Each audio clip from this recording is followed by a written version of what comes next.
Thanks for checking out Hook'em.com. Danny Davis, Brian Davis, live from Memorial Stadium in Lawrence, Kansas. Brian, the Beavos did it. 24-17 victory over Kansas. They are bound for the Big 12 championship game next week in Arlington, Texas. Don't know who they'll play, either Oklahoma or West Virginia, but we do know who they played today. Kansas, I guess, avenged a loss from a couple weeks ago, but more importantly, got that berth to the conference championship game.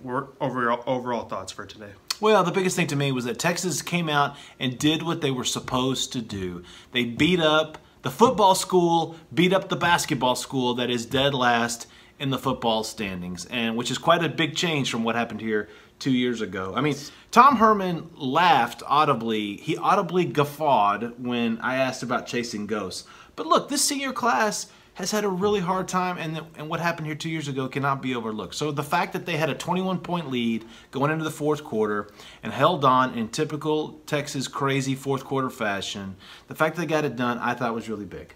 Yeah, big play by Jeffrey McCulloch at the beginning of the fourth quarter. Interception, his first career one, set up their final field goal when Kansas was looking to cut the lead from 14 points to 7 points. In the end, little Jordan Humphrey, his hands are used on special teams. Recovered onside kick when they really needed a play late. Let's talk about Sam Ehlinger. Came back, missed the second half of the Iowa State game last week with a shoulder injury. He was their starting quarterback today. What did you think of the way he played? Wasn't spectacular. His interception streak ended, but I guess he got the job done. Got the job done. Sam was 16 for 28 for 154 yards, 2 touchdowns, and 2 interceptions. I knew the interception streak was going to come to an end at some point. That wasn't a big deal. But, you know, he just didn't look like himself. He didn't look as snappy as he always does. I think part of that was Kansas. I think part of that was the wind. I think a little bit was his shoulder.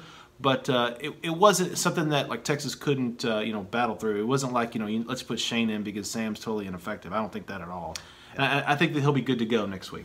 Yeah, he missed some throws to Andrew Beck, missed one to Colin Johnson at the end of the first half, but had the 2 touchdown passes, also had a nice touchdown run, and Sam was good enough to lead this team, and I think he'll be just fine next week. I don't think that's a question this week.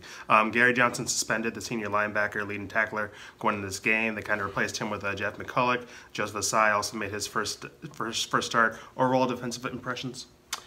I thought they were pretty good. I mean, we talked a lot about Puka Williams Jr., who had 252 yards against Oklahoma. This week he has 103, and 57 of those came on 1 touchdown run when he got loose around the edge. So I thought Texas did a very good job bottling up a guy that just unloaded last week. Yeah, his defense played well. Brandon Jones started for Texas, went out in the second quarter with a head injury, got rattled up on a punt return, so we'll have to monitor his status this week. But overall, defensive, after a rough stretch for Todd Orlando's group, back-to-back week, they've looked pretty good. Absolutely. All right, that's it from us here in Kansas. We'll be in Arlington next week for the Big 12 championship game. The Big 12, you said the Big 12 championship game? I did say wow. that. Not a lot of people thought, including myself, that they'd be there, but that's where they'll be. That's where we'll be, and hopefully we'll see you next week.